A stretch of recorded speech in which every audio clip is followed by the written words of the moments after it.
Everyone in Maple Ridge knew Ethan Walker, a widowed single dad, a struggling carpenter, the kind of man who fixed old furniture just to keep the lights on. One snowy evening, only minutes before closing, a mysterious woman walked into his tiny workshop carrying a violin that looked beyond saving. The wood was cracked. The bridge had collapsed. Even professional restorers had given up on it years ago. She asked only one question. "Can you bring it back?" Ethan didn't ask who she was. He didn't ask how much the violin was worth. He simply looked at the damage and said, "I'll do my best." As he carefully examined the instrument, he noticed something no one else had ever seen. The wood didn't match.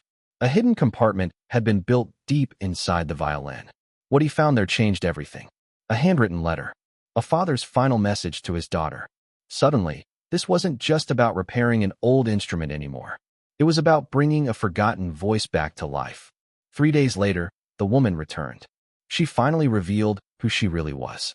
Not an ordinary customer, but one of the most celebrated classical musicians in the world. She lifted the restored violin, placed it beneath her chin, and drew the bow across the strings. The very first note filled the room. Then, the world-famous Maestro completely broke down in tears. But the real reason she cried was something Ethan never saw coming.